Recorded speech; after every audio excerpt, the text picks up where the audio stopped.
For keeping you there waiting for me. Let me introduce myself. My name is Alessandra Terracciano. I work with the pediatric hospital Bambino Gesu. I am a molecular biologist, and I work on the genetic mutation of patients, presenting with a number of different types of epilepsies, and I also dealt with the characterization of patients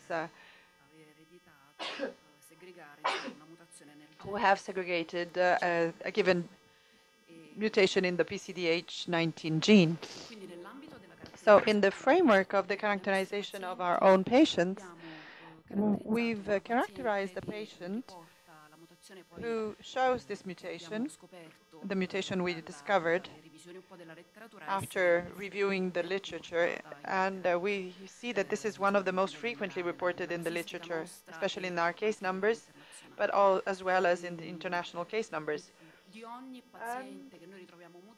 For each mutation, we always confirm the segregation of the mutation within the parents. And now in the case of this little girl, we see that she was presenting with the typical characteristics, the stringent ones, such as the PCDH19 phenotype. She had a typical clinical picture that was typical for the disease. The little girl had inherited the mutation from her mother that was totally asymptomatic. The mother had never suffered from seizures. She had never had a past history of epilepsy. And she had a cognitive profile which was absolutely normal. And in the attempt of understanding what was the difference in terms of phenotype, and this is more or less the type of objective we have. So after having characterized the mutations that were found in the cases and in the case numbers, we've all of us reconsidered the mutations that were reported. And this means that the objective now is to understand what's the difference, and then what is it that really makes a difference in terms of expression of a given mutation. So with an equal mutation, as in this case, but in many more other cases, what is it that then brings about and determines the disease in the carrier of a mutation as opposed to another carrier who is not presenting with any symptoms? So our objective was the one of investigating, and we wanted to try and find the presence of a possible mosaic in the mother subject. So we've been studying a number of tissues. We collected them from the same ectodermal origin, and the attempt was the one of genotyping the different tissues, and thus clarifying the contribution, the allele contribution of either one or the other allele, the wild type or the mutated one, within the different tissues. So here are the electropherograms that have got to do with the mother's tissue. And as we could already see on the basis of the electropherogram, and out of this direct sequencing analysis, which is the traditional analysis that was conducted until now for the mutational screenings. So this is not a quantitative method, but we already can understand how the contribution of the two alleles in the tissues was quite different. So blood and saliva were presenting with a heterozygous condition which was almost perfect, so the allele contributions could be compared and could overlap. And the hair, that is the tissue where we were expecting a more stringent correlation with the phenotype, was instead displaying another trace of the mutated allele. And in the urine, the mother was having a genotype which was perfectly a wild-type genotype. So we did confirm the same situation with another quantitative technique. So we had an allele discrimination assay, a quantitative one, which allowed us to do the assaying of the contribution of both alleles in the mutated subject, meaning that the subject appeared to be a perfect heterozygous subject in all tissues, whilst in the mother was an asymptomatic carrier of that trait. And this was to confirm what we already had seen in the direct sequencing, whereby blood and saliva tend to display a heterozygosis, whilst 20% of the mutated allele present still is to be found in the hair, in the urine, or rather in the DNA of the urine, we see the wild-type genotype. And since the target tissue was not accessible, i.e. the brain, we have to hypothesize that on the basis of this phenotype, the central nervous system may present with a similar situation, whereby the presence of a percentage equal to 100% of the cells will have one single wild-type allele. So here we have a profile which is healthy. Now, we were not surprised by this type of observation because a tissue like blood or saliva, a tissue which is circulating in the body, and the fact that it had such a genotype was not a surprise to us, as I said, because probably the very base aspect, the basic aspect, which is provoking the mosaic situation within the body is a given mechanism whereby the cells expressing the protein or the tissues expressing the protein, that means those tissues having a cell-to-cell adhesion pattern, such as the skin, the hair, which also has a given origin whereby it is an epidermic tissue, and the urine, which is nothing else but cells that were shed from the urinary pathways. And here, in these tissues, we see that cells tend to adhere one with another. And this is where we can see the manifestation of the phenotype, and this is where we can select this type of genotype. So we have the manifestation of the genotype, hence of the phenotype. So I thought that this research was a highly interesting one, and we see that the speculation is about the role of neurodegenerational diseases, the role of mosaicism in neurologic diseases, and we try and explain the mechanism whereby some cells, some subjects tend to present with a homogeneous genotype in all of the body tissues, whilst instead, in other cases, there seems to be a mosaic pattern. And much depends on the origin of the mutation. Much depends on the level at which the mutation takes place. So here, the mutation takes place in the spermatocytes or in the oocytes, and the zygote, which has been formed, comes with a percentage which is equal to 100% of the mutated cells. And all of the embryo derivation cells will come with this mutation, will present with this mutation. But here we are confronted with neurodegenerative diseases. So this is why we are so interested in understanding what happens in the brain. 100% of cells mutated in this condition, but also in the other. So the mutation takes place in an early situation. If this were not to be so, whereby this is not happening at the meiosis or division phase, nor in the sperm cell formation, but rather after the formation of the zygote, that is in a later stage, and depending on the stage at which the mutation takes place, there seems to be a percentage, a reduced percentage of cells which will be aggregating and thus manifesting and showing the mutation. So a reduced number of cells will be carrying a genotype which is heterozygous, and they will be presenting the mutation on a given allele, whilst for the great majority, the mutation will take place at the level of embryogenesis, and the higher the higher the wild-type quota of cells. So this is the mechanism that tends to account for the mosaic pattern, and the manifestation of the condition can thus be shown in given tissues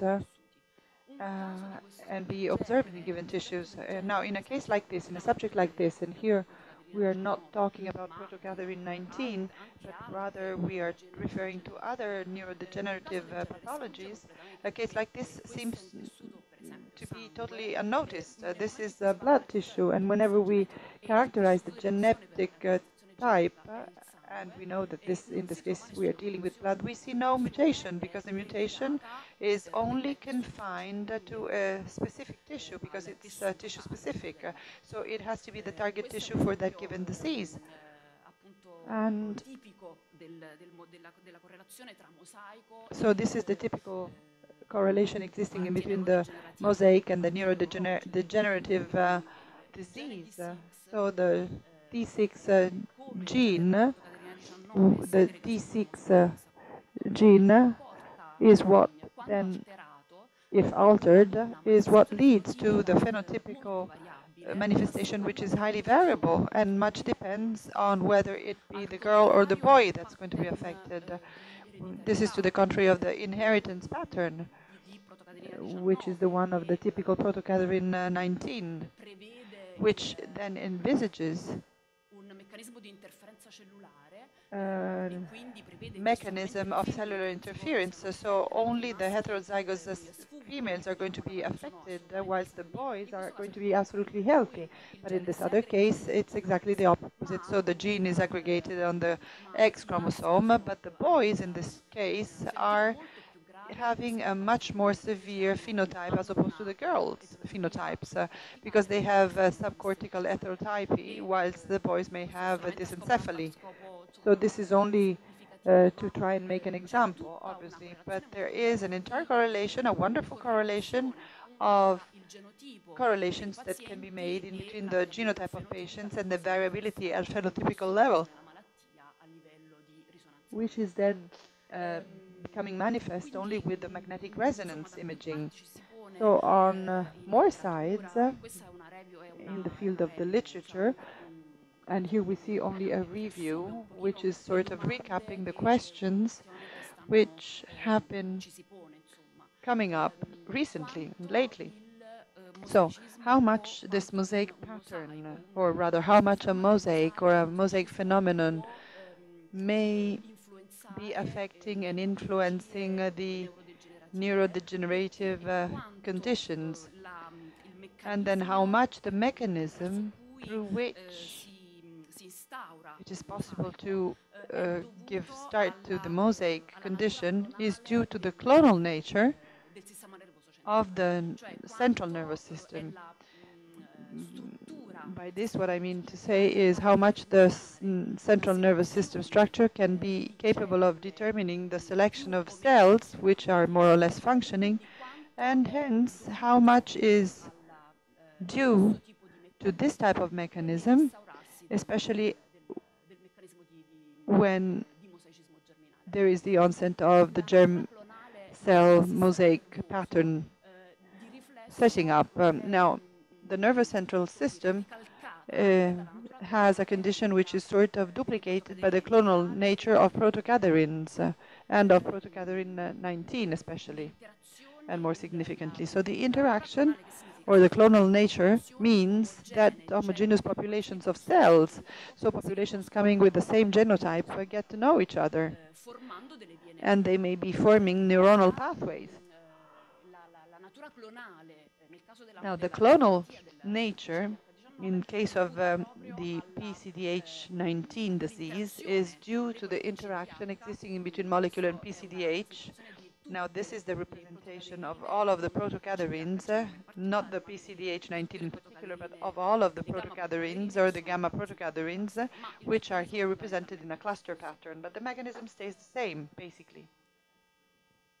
So as I said, the very nature of the interactions that were dictated by the protocadherins in particular, how much are they due to the homophilic interaction and the heterophilic.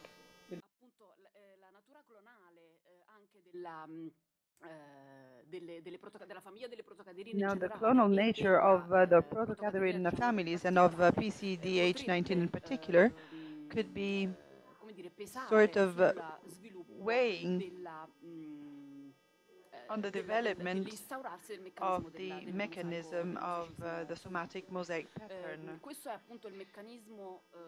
And now here, this is the mechanism of the cell interference, which seemingly is at the base of the segregation of the manifestation of the phenotype, which is accountable for the inheritance of this phenotype. And this is making so that the mutated boys and males will not show the same pattern.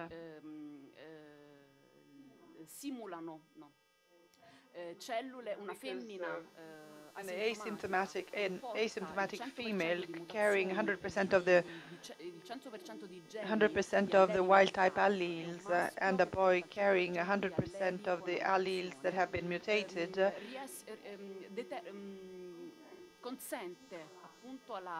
is what makes it possible for the homophilic interaction, which is so much necessary for the possibility of the cell-to-cell connectivity. Now, the mutated females that do not allow for any homophilic interaction.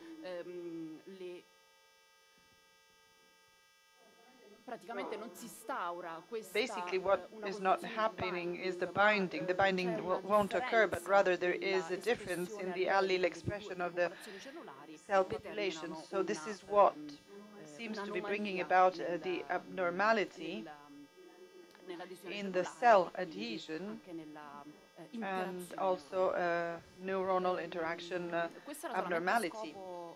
And this is only for the purpose of the representation. Now, in order to characterize the mosaic of the mother of the patient and thus to formally prove that we were confronted by a mosaic pattern. So in order to do that, we had to have more tissues and we had to carry out more experiments with some quantitative surveys and investigations, whilst instead the new next generation sequencing allow us to detect not only the mutation but also the contribution of the alleles, both alleles. And here we did analyze the SCN1 gene, which is the one accountable for the Dravet syndrome. And here we have the perfect heterozygous and the perfect heterozygotic situation, and both contributions and both alleles may account for 50% each. And this is why we did characterize the father who is a totally asymptomatic carrier, and we did directly quantify the percentage of alleles that were present, equal to some 10%. And the method was exactly the one of sequencing. This is the information which would have been lost. And this is the mosaic father. So the mosaic pattern in the father, which has only 10% of it. So the signal is relating to only 10% of the allele population, which is carrying that genotype. In other words, this is an information which would have been otherwise lost. And in order to recapitulate and to go back to the mosaic problem, we should understand how much in this variability of protocadherin 19, how much is the mosaic important, and how much the altered percentage of cells having a different genotype and thus carrying the mutation, and how much instead there are other factors that need to be considered, the factors which may be modulating the variability of phenotypes. We certainly cannot neglect or disregard the fact that protocadherin 19 is segregating upon chromosome X, and that the inactivation of the chromosome may be creating a population which is a mosaic population, and that could happen naturally, almost naturally, because whatever the gene position is, all cells will be representing a mosaic. And that was because of the X chromosome. This is a mechanism which is instrumental to rebalancing the contribution in terms of alleles, so the allele contribution with the female group.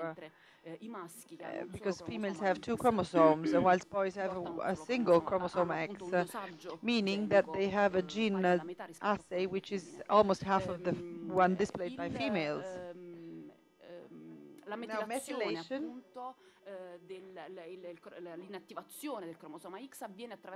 and the inactivation of the X chromosome takes place through the methylation mechanism. So this is something that was mentioned more times in the course of the review of the literature data, but also to try and explain for the variability, the phenotype variability. And only too often we did characterize mutations that were found on the basis of the attempt to sort of eliminate the skewage of the X chromosome activation. Now, obviously, this was never proved formally, and never we were told that in given patients there is a preferential activation of the X chromosome. But nonetheless, this, I believe, is a factor which could be modulating the condition, and this is a condition that should not be disregarded. Now, the methylation of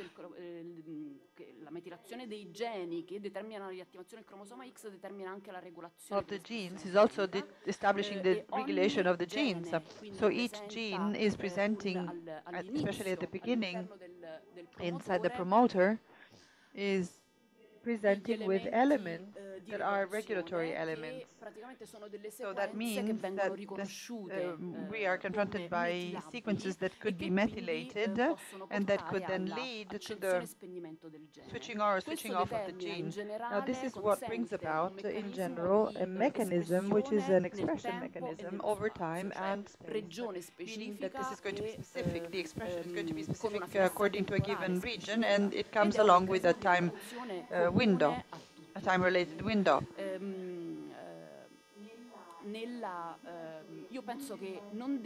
And I believe that we should not neglect the presence of regulatory factors presence and the presence of so many elements and the presence of PCDH19. So we did try to map the contribution which could be given by a number of different regions, especially in contribution to this condition and to the manifestation of this disease. Now, based upon a visual study, we've established that there are some regions whereby there is regulation within the gene, inside the gene, and that just like almost all of the genes, that's been mapped in the promoter region of that given gene, and this is very much physiologic.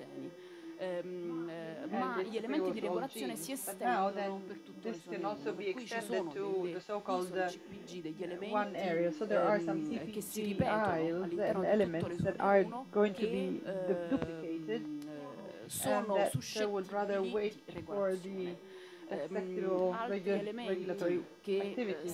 There have also been other elements recently published in terms of regulation, and here we have the so-called elements, the CCF elements, which tend to segregate within the PCDH19 gene, and surprisingly enough, it's not something that everyone should be giving for granted. It's rather something which makes it so that during the sessions or in between the sessions there are going to be lots of questions. Now, in the reasoning of the promoter, we see that the CPJ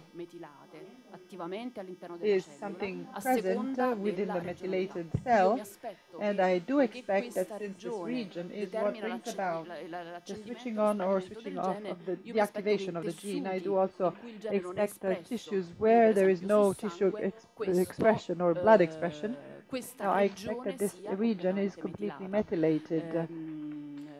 And Questa I am regione thinking that this invece, region, che è which particolarmente is particularly interessante, che interesting sta nel and which is corpo found genico, in the si genic sovrappone body, esattamente is alla overlapping the segregazione di tutte le segregation of all of the mutazioni mutations. finora riportate, perché è And it is quite evidente obvious che then si sovrappone proprio con that l'esone 1 che the spanna tutto l'esone 1, dove this is where segregano the il segregation is taking place and where some 95-98% delle 95 or 80, mutazioni che 98% of the mutations codifica, che will be determinano registered and which will be malattia. sort of codified. Quindi stiamo So we are cercando trying di to capire quale può understand essere il what could be the ruolo role of di tale such a region, regioni, e in and more in particolare, particular, questo è un and this is dato something which is molto very much preliminare, non ho un dato preliminary. I have no quantitativo, quantitative data. attraverso la I conversione punti have sulfito stiamo cercando di sequenziare been in un making soggetto attempts at normale, sequencing in a sano, normal, healthy subject, quindi una so femmina di a controllo, control per girl, capire to se try and e see come if gli and studi di how predizione the predicono provisional questa studies regione è is going suscettibile di to regolazione. make it Quindi se possible tutte for this queste option to come true. citosine So this che il region sito di will be predizione mi dà come involved. metilabili And here sono again, effettivamente I'm looking metilate, at the nel tentativo di capire se methylates. in un soggetto And the di attempt is to controllo try and questa understand regione è whether in a control suscettibile di subject this is a regolazione e person quanto le cultivating this mutazioni and che how much the mutations segregano segregating molte many di of queste in questa regione these possano ones in this cambiare region la may change the regolazione, questo regulation, so the pattern di pattern of metilazione, methylation, e quindi and then quanto le how much mutazioni the noi abbiamo sempre mutation is analizzato going to be rispetto al loro something ruolo we've patogenetico been nella proteina, quindi rispetto considering with respect to al the danno che damage facevano alla that was proteina, possano done. invece alterare And this is what could la bring about the regolazione alteration del of the gene. gene Questo nel regulation. tentativo di Now, this was the spiegare attempt to perché explain a why, parità with di, non a parità di mutazione, ma alcune mutazioni magari equal possono conditions, some mutilations predisporre a un may fenotipo più grave rispetto a predispose you delle to a more altre, severe oltre mutilation appunto and al loro mutation. ruolo And apart from nell'ambito that, della for struttura today we will proteica. hear the role Questi they dati have noi li abbiamo within a anche protected sheltered home. scelto Now, di we've decided to analizzare analyze appunto la the regione, region,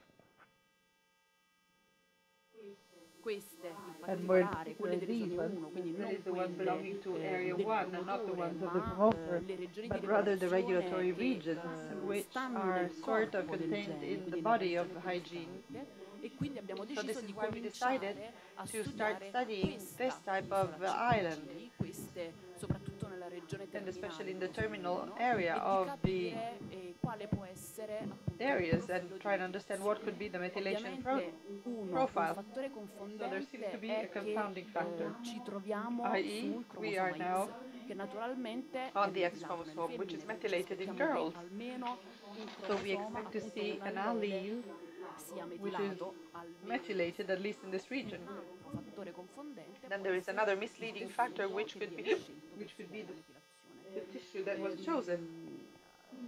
Quindi è già noto So the in un target tissue. database So in the ovviamente, sono database we already presenti have sono già annotati che in we've quella already regione seen that in the presenti region there is entrambi gli another aspetti CPG genomici island della that is mutazione, a e regulation è già area, and annotato we've che alcune noticed regioni that che some in regions, particolare la and more regione in che si particular trova the region which all'interno is del corpo within del the body of gene the gene, può essere metilata. is Ovviamente or anche can qui be questo è il methylated. Now, this tessuto is the che fa la tissue which really differenza, makes the può difference. So essere it could be tessuto the che fa la tissue making the differenza, difference, e in but in questo this caso case, nei the database sono database riportati shows dati rispetto data with a respect to la metilazione, al the profilo profile, di the metilazione methylation profile, di DNA as far as estratto the DNA that was dal extracted cervello, from the brain, dal tessuto neurale. that is from the neuronal tissue. Quindi noi ci siamo We've abituati, grown up quello che il nostro tentativo to da adesso in poi è a quello di given situation, caratterizzare and il our gene objective non now solo is the one come of siamo abituati a characterizing the fare, gene the way we ossia are used to alle doing with respect to the mutazioni, alla mutations, with loro respect to their own posizione all'interno position del inside the gene, gene alla loro ripercussione sulla and to their own proteina, repercussions ma against the vogliamo protein. anche But and then capire at the same time, we quanto very much want to la understand how much mutazione che the segrega in mutation questa that regione is può non solo segregating portare a un danno nella proteina, ma anche could also alterare bring lo studio about delle a mutazioni e regulatory quindi site, disregolare il thus gene. dysregulating the gene. Giusto Now, un let me just commento, make a insomma, comment. poiché ci troviamo sul cromosoma Since X, we quindi are now nel gene che located codifica on il cromosoma che chromosome segrega il 5X, cromosoma X, is it truly worthwhile? And in our own patients, it is in general true to control the fact that independent of this, there may be some non-inherited mutations, and maybe in that case it would be worth the while characterizing the allele upon which the mutation takes place. So if we find ourselves on a given allele, and if the mutation is segregating the paternal allele, now this is something which allows us to understand what the IPS is, the IPS model is. So this is what could affect the choice of modelizing a given patient rather than another one. And I believe that in the very early stages of embryogenesis, cells will lose the disactivation or the inactivation of the X chromosome. So chromosomes are not just inactivated in given stages of the embryogenesis, obviously, but in the initial early embryogenesis stages, and this is even more true in the rat model, it was proven that there was a preferential activation of the world of the maternal chromosome. And there is only one expression, which is the one of the maternal chromosome. Now, in the later stages, embryonal annexes will have a given situation, which is then also making it possible to restore the random methylation pattern, and where both alleles are absolutely methylated. That's it. Thank you.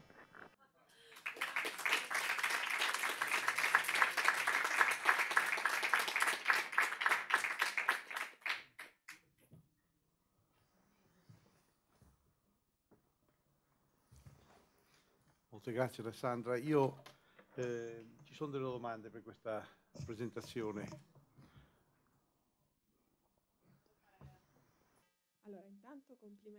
First of all, congratulations. I'm usually better, says the speaker. I usually perform better. Well, I have a question. I'd like to know whether the study that you conducted between the mother and the daughter who had a different phenotype or phenotypic expression, do you think it might be useful to distinguish between two groups? Patients who have a significant cognitive disorder as opposed to patients who have a better or normal neurocognitive development. This would be important because now we're able to work on or get an earlier diagnosis of these patients. So maybe these studies could have some prognostic value as regards the outcome, the cognitive outcome of these children, which is so important. So you're talking about conducting a study on several tissues and distinguish between two groups of patients, those who are more severe and those who are less severe, and look in the category of less severe patients if there is the mosaic pattern. Okay, well, there can be two factors, either the presence of a mosaic pattern, which can be investigated, and I think it would be worthwhile to enlarge the picture and try to better understand why that type of tissue tells us about the CNS, central nervous system. We are beginning to understand the function of protocaterin 19 in the neurons with Claudia and Panucci, who studies IPSs.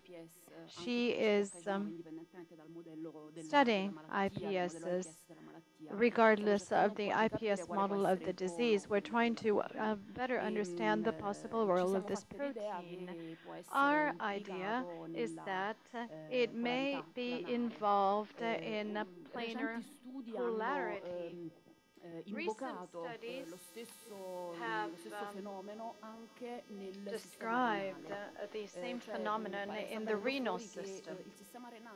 Indeed, we are coming to the discovery that the renal system has one polarity involved. So this helps us. This is just a vague idea that we need to further focus on. So I think it is worthwhile investigating the tissue as representing the model. And then, about your question more specifically, there are two factors, because the mosaic that we can see is functional in the asymptomatic mother, in whom the presence of the protein, or rather the function of the protein, is that of selecting cells and picking those that work best. This is a functional mosaic, partly due to the fact that the mutation happens later on in time.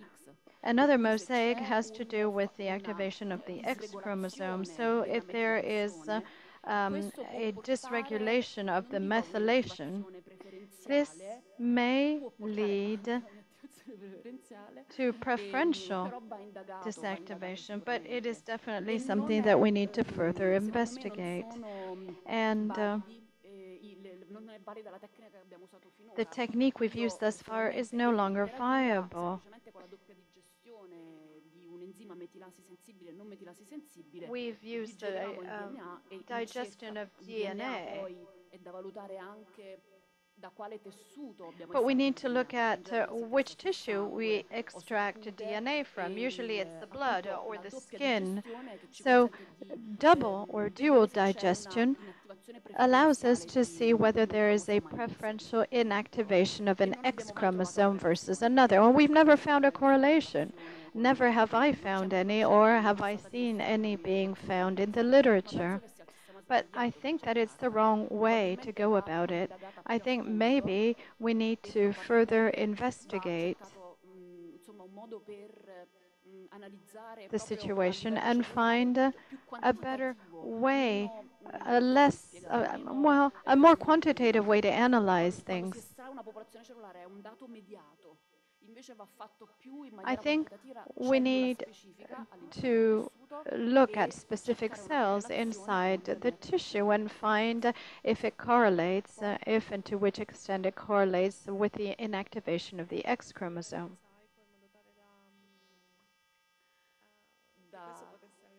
And what was the rest of your question? Oh, right. I don't think so. Yes.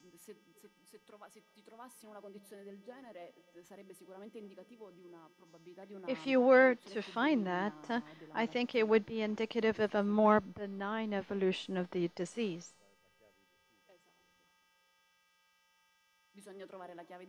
We need to find the right way to interpret the findings.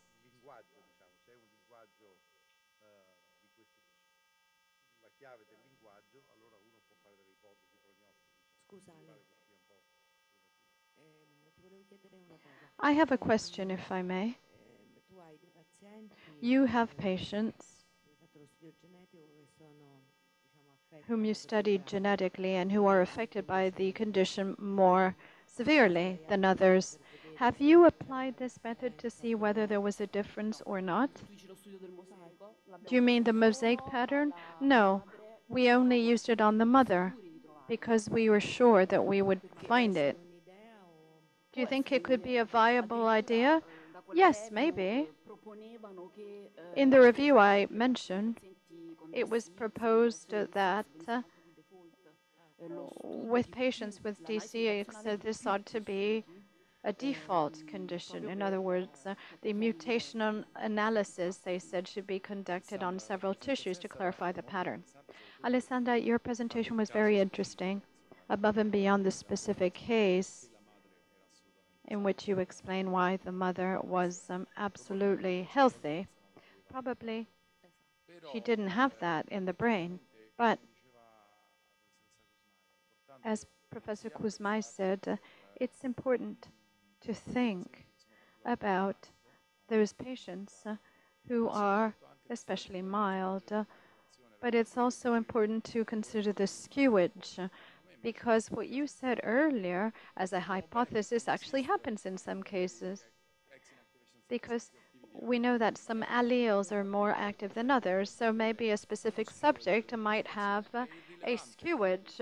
And it doesn't matter which X is inactivated. The important thing is to abolish the cell inactivism. So you might find that the patients who are less severe, who have an 80-20 or 90-10 as an inactivation skewage, which might explain the lower degree of cell mosaicism. Yes, but where do you investigate? Well, the X inactivation is something that you can detect both in the blood and in the brain. It can't give you an idea of the fact that it's going to be that in every tissue, but if then you want to do it in the hair, so much the better. Well, of course, the more tissues, the better.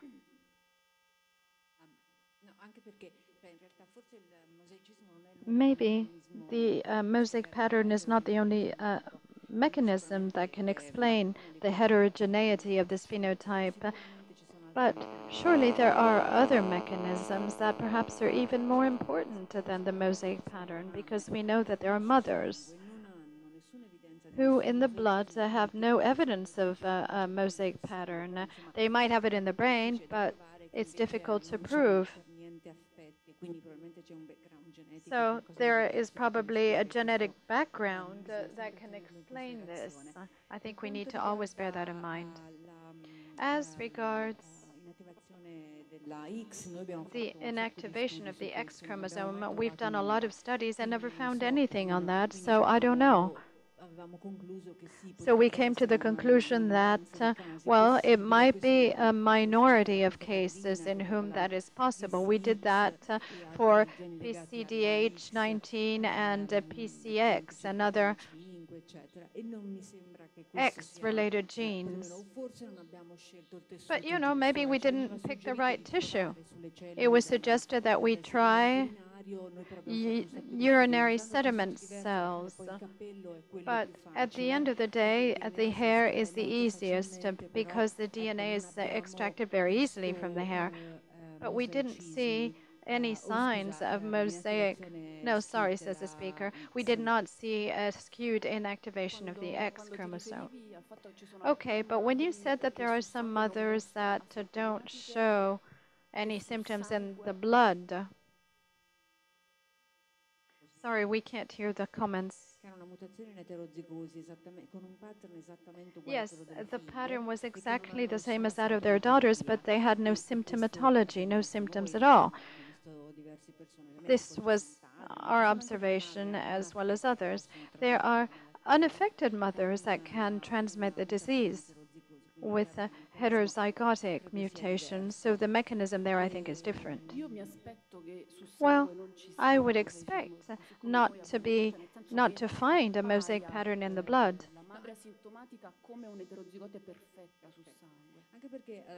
Well, maybe the mosaicism is so low that with the electropherogram of direct sequencing, you can't find it. It's difficult if it's under 10% or 20%. Yes, but we almost all of us do the X generation sequencing.